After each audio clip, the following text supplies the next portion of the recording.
آج ہمارے نوجوان اس میں مبتلا ہو رہے ہیں، اور جب مبتلا ہو رہے واپس نہیں آ رہے۔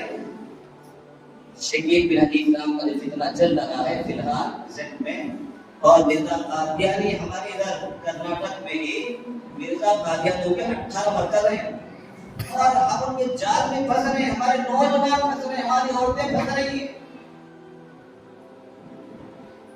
اللہ کے نبی پر ہی بات آ گئی تو دین بچے گا کہاں سے؟ قرآن کہاں سے بچے گا؟ اسلام کہاں سے بچے گا؟ جو اللہ کے نبی ہی نہیں رہیں گے تو کیا بچے گا ہمارے پاس؟ کچھ بھی نہیں بچے گا۔ پورے اسلام کا دار و مدار اللہ کے نبی کی ختم نبوت پر ہے۔ السلام علیکم ورحمۃ اللہ وبرکاتہ۔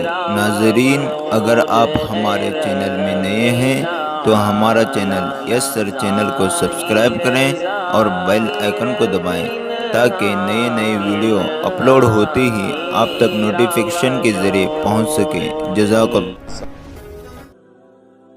کہ میں نبی ہوں، اب سامنے ہوتا کیا دلیل ہے تیرے پاس؟ یہ پوچھنے کا نبی کافی ہے، اتنا سیریس مسئلہ ہے۔ اسی لیے مسلمان کو یہ برداشت کر ہی نہیں سکتا۔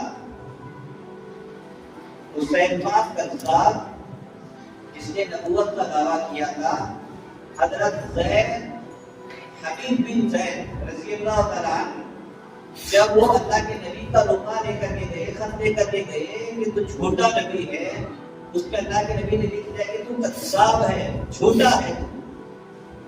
حبیب بن زید جب اس رقعے کو لے کر کے گئے تو مسلمہ کذاب کہنے لگا مجھے جھوٹا کہا محمد نے، غصہ آیا اسے، تو اس نے کہا میرے بارے میں تیرا کیا خیال ہے؟ یعنی حبیب بن زید رضی اللہ تعالیٰ عنہ کو مسلمہ کذاب جس نے نبی ہونے کا دعویٰ کیا تھا، میرے بارے میں کیا خیال ہے کہ میں کون ہوں؟ حبیب بن زید نے کہا میں گنگا ہوں، مجھے سنا ہی نہیں، تو نے کیا کہا مجھے سنا، میں بہرا ہوں، میں بول بھی نہیں سکتا۔ اس نے کہا پیچھے دیکھا میری فوج کھڑی ہے۔ حبیب بن زید نے کہا جب میں گھر سے چلا تھا میرے 12 بچے ہیں، 12 اسے کہہ رہا ہے مسلمہ کذاب جس نے نبوت کا دعویٰ کیا تھا، کیا کہہ رہے ہیں میرے 12 بچے ہیں بعد میں، اور اس میں سے کچھ تو دودھ پیتے بچے بھی ہیں۔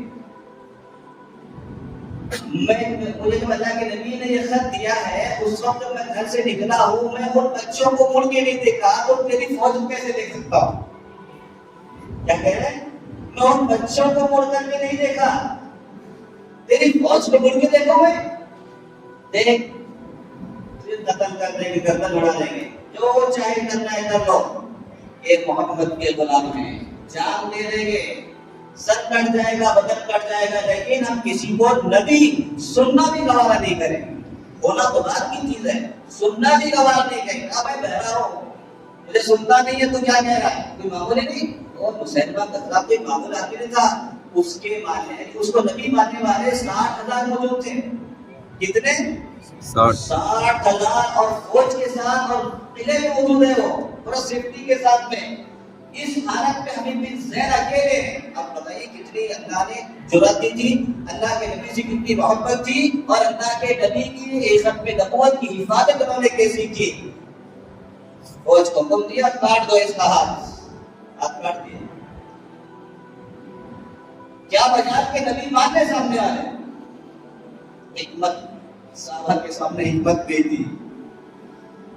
پھر دوسرا ہاتھ کاٹ دیا، یہاں تک کہ ٹکڑے ٹکڑے کر دیے، لیکن ان کو اس کا گوارا نہیں کیا کہ تو نبی ہے، اپنے کانوں سے سن۔ یہ صحابہ کرام کی زندگی ہے، لیکن آج ہمارے دور میں ایسے ویسے نبوت کر کے نبوت کا دعویٰ کر رہے ہیں، اور ہم ان کے جال میں پھنس رہے ہیں، ہمارے نوجوان پھنس رہے ہیں، ہماری عورتیں پھنس رہی ہیں۔ اللہ کے نبی پر ہی بات آ گئی تو دین بچے گا کہاں سے؟ قرآن کہاں سے بچے گا؟ اسلام کہاں سے بچے گا؟ جو اللہ کے نبی ہی نہیں رہیں گے تو کیا بچے گا ہمارے پاس؟ کچھ بھی نہیں بچے گا۔ پورے اسلام کا دار و مدار اللہ کے نبی کی ختم نبوت پر ہے۔ اللہ کے نبی کی ختم نبوت پر اگر ہم اس کی حفاظت نہیں کر سکتے تو اسلام کی حفاظت نہیں کر سکتے، کوئی مطلب ہی نہیں۔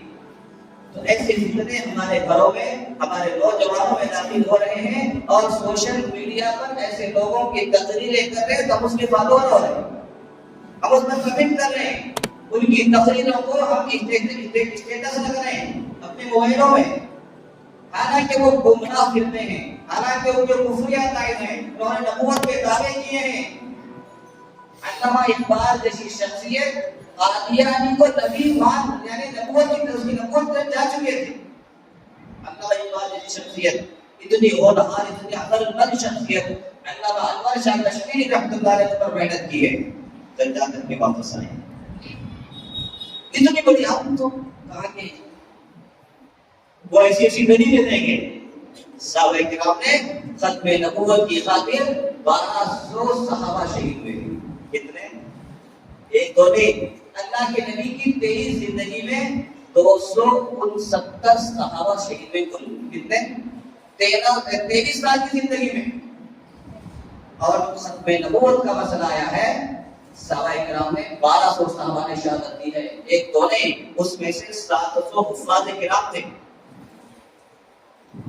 مطلب یہ ہے کہ اتنا اہم مسئلہ ہے ختم نبوت کا. کوئی بھی اٹھ کے نبوت کا دعویٰ کر رہے ہیں اور اسے تسلیم کر رہے ہیں, کسی نے کچھ حدیث بیان کر اس کو تسلیم کر رہے ہیں. نہیں, یہ بہت سیریس مسئلہ ہے. اپنی جان مال وقت لگا کر کے فتنوں کو اپنے امت کو بچانے کا مسئلہ ہے, اس کی فکر کرنے کا مسئلہ ہے. اس لیے ہمیں وہ فتنہ زور و شور سے آنے کی وجہ اس سے پہلے ہی ہمیں امت کو آگاہ کرنا ہے, امت کو باخبر کرنا ہے, امت کو بتانا ہے. پڑوس ملک کے اندر 1972 کے اندر پارلیمنٹ میں ایسے نبوت کا دعویٰ کرنے والوں کو پارلیمنٹ کے ذریعے سے لیگل طریقے سے قانونی طریقے سے قاتل قرار دیا گیا تھا. تب جا کر کے فتنہ ہوگا جب وہاں پر پابندی لگ گئی کہ مرزا قادیانی کو کوئی مسلمان بھی نہیں کہہ سکتا, ان کی عبادت گاہ کو کوئی مسجد بھی نہیں کہہ سکتا, ان کو قبرستان میں دفن نہیں کہا جا سکتا. اس طرح کی پوری پابندیاں لگا دی.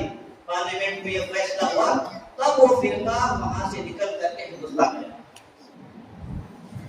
یہاں اس کی محنتیں ہو رہی ہیں, تو محنتیں ہو رہی ہیں. چنانچہ ہمارے نوجوان اس میں مبتلا ہو رہے ہیں, اور جب وہ مبتلا ہو رہے واپس نہیں آ رہے. شکیل بن حدیث نام کا فتنہ چل رہا ہے فی الحال سندھ میں, اور مرزا قادیانی ہمارے ادھر کرناٹک میں ہی مرزا قادیانی کے 18 مرکز ہیں. کتنے معلوم ہے؟ 18 مرکز ہیں, 18 قادیانیوں کے. ان کی محنتیں ہو رہی ہیں, چھوٹے چھوٹے بچوں پر محنت ہو رہی ہے, اور ذرا باطن جو بات ہے ان پر محنت ہو رہی ہے, مستورات پر محنت کچھ پتہ نہیں ہے, ان کے اندر سے محنتیں ہو رہی ہیں. ہم سوچ رہے ہیں کہ بچے موبائل میں ہیں, موبائل کے ذریعے سے بھی وہ کنورٹ ہو رہے ہیں. اسی طرح سے بن حدیث نے مہدی ہونے کا بھی دعویٰ کیا ہے اور عیسیٰ علیہ السلام ہونے کا بھی دعویٰ کیا ہے. حالانکہ اللہ کے نبی کے بعد کوئی نبی نہیں, لیکن دعویٰ کرتا ہے. اس لیے ہمیں امت کو باخبر کرنے کی ضرورت ہے, بتانے کی ضرورت ہے. یہ سب جھوٹے ہیں, ان سے بچ کے رہنا ہے. ان کے پاس جادو بھی ہوتا ہے, اس بہتر قسم کا علم بھی ہوتا ہے, جس کے ذریعے سے ہمارے مائنڈ کو کیچ کر لیتے ہیں. پھر جو بولنا چاہیں گے وہی ہم بولتے ہیں. اس لیے ہمیں امت کو آگاہ کرنے کے لیے ماشاءاللہ ہم نے اس پر یہ محنت کی ہے کہ پورے زور کے اندر مدگیر میں بھی ہم نے بڑا جلسہ کیا, وہاں اسٹیج کی بات ہوئی, اور زندگی بھی بہت بڑا جلسہ کیا, وہاں سے بمبئی سے 2-3 علماء کو بلا کر کے جلسہ کیا. ماشاءاللہ بڑا مجمع تھا, وہاں سے بہت چیزیں معلومات ہوئی. اسی طرح کنور کے اندر بڑا جلسہ کیا گیا, وہاں سے بیلگام سے علماء آئے تھے, انہوں نے سب کھل کر کے باتیں کی. ماشاءاللہ وہاں بھی کامیاب جلسہ رہا. اسی طرح سے انگرگی کے اندر بھی, انگرگی زور میں بھی, وہاں بھی بہت بڑا جلسہ کیے. پورا مرکز بھر کر کے باہر تک لوگ بیٹھے ہوئے تھے, اور انہوں نے کہا کہ ہمیں تو پتہ ہی نہیں اس میں فتنے ایسے فتنے چل رہے ہیں. اور آپ کو تعجب ہوگا, شکیل بن حدیث کے ماننے والے کم سے کم 10 سے 15 ہزار لوگ ہیں, 10 سے 15 ہزار جنہوں نے اسے نبی مانا ہے. حضرت مولانا انعام الحسن صاحب کے دور میں مرکز میں رہتا تھا وہ شخص, مرکز میں رہ کر کے اس نے تشکیل کرنا, ذہن بنانا. ہمارے ساتھی ماشاءاللہ اس میں ماہر ہوتے ہیں, تو اس نے وہاں وقت لگا کر کے یہ سب چیزیں سیکھ لی. ساتھی کا ذہن کیسے بنایا جاتا ہے, حضرت مولانا انعام الحسن صاحب کے دور کی بات ہے. تو اسے پتا ہے کہ ساتھیوں کو کیسے ذہن چینج کیا جاتا ہے۔ 80% لوگ ہمارے دعوت کے ساتھ ہی اسے نبی مان چکے ہیں، لیکن ہمیں فکر ہونی چاہیے کہ امت کدھر جا رہی ہے۔ تو اس طرح سے ہم نے اپنے زور کے اندر یہ محنت کی ہے۔ اب ہمارا شہر باقی ہے، تو ہم شہر کے بارے میں یہ فکر لے کر بیٹھے ہیں، ابھی مشورہ سب ساتھی پرانے شہر کے اشد بھی موجود ہیں، تو ابھی بڑا جلسہ کرنا ہے۔ کیا کریں گے بھائی؟ بولو، کریں گے بڑا جلسہ؟ بولو تیار ہے؟ بولو۔ دیکھو اللہ کے نبی کی ختم نبوت کا مسئلہ ہے، اس میں جان مال عزت آبرو سب کچھ قربان کرنا، سب کچھ قربان کرنا ہے۔ میں آپ کو بتاتا ہوں 1962 کے اندر 72 کے اندر جو حالات پیدا ہوئے پڑوس ملک کے اندر، جب باہر نکلنا بھی مشکل ہوا، مظاہرے ہونے لگے، ریلیاں نکلنے لگی، مرزا قادیانی کے خلاف کہ یہ نبی نہیں کذاب ہے جھوٹا ہے، تو وہاں کی گورنمنٹ اس وقت ان کا سپورٹ کر رہی تھی، ان کا ساتھ دے رہی تھی، ان کی حمایت کر رہی تھی۔ ایسی فلموں کا گورنمنٹ ساتھ دیتی ہے، حمایت کرتی ہے۔ جب وہاں سے نوجوان دکھا کے آگے بڑھنے کی اجازت نہیں ہے، باہر نکلنے کی اجازت نہیں ہے، مسجد میں جانے تک کی اجازت نہیں ہے پولیس کی طرف سے، لیکن نوجوان ماشاءاللہ نکلتے تھے، مسجد میں جا کر کے آواز دیتے تھے۔ جو ہی مسجد میں اللہ اکبر کہتے تھے، پولیس ان کو گولی مار کے شہید کر دیتی تھی۔ اس طرح سے اشہد اللہ کہتے تھے، پولیس دوسرے کو گولی مار کے شہید کر دیتی تھی۔ اس طرح سے ایک اذان کے لیے 9 نوجوان شہید ہوئے، ایک اذان مکمل کیوں نہیں، لیکن ختم نبوت پر حرف نہیں آنے دی۔ 10,000 لوگ شہید ہوئے ختم نبوت کے خاطر پڑوس ملک کے، لیکن انہوں نے حفاظت کی اپنے ملک کی، اپنے قوم کی، اپنے امت کی۔ اس کے لیے جانوں کی بازی لگانی پڑتی ہے، ویسے فتنے ختم نہیں ہوتے، فتنے ویسے ختم نہیں ہوتے، اس کے لیے جان کی بازی لگانی پڑتی ہے، مال لگانا پڑتا ہے، سب کچھ لگانا پڑتا ہے، ہر بار کو بھی چھوڑنا پڑتا ہے۔ اس لیے کہ اللہ کی نبی کی اگر ختم نبوت ہی معاملہ ختم ہو گیا تو بچائے گا ہمارے پاس کچھ نہیں بچے گا۔ اس لیے ہمیں بھی ایک بہت بڑا جلسہ کرنا ہے، امت کو آگاہ کرنا ہے، ہمارے نوجوانوں کو بتانا ہے کہ یہ فرقہ ہے ان کا، یہ عقائد یہ ہیں، یہ کافر ہیں، یہ گمراہ لوگ ہیں، ان کے بیانوں سے بچنا ہے، ان کی دعوت سے بچنا ہے۔ یہ لوگ قیامت کی باتیں کر کے ہمارے نوجوانوں کو، پہلے پچھلے جوانوں کو بہکاتے ہیں۔ دیکھو دجال آ چکا ہے، دجال آ چکا ہے، دجال آ چکا ہے، لہٰذا مہدی علیہ السلام بھی آئے ہوں گے، لہٰذا وہ مہدی میں۔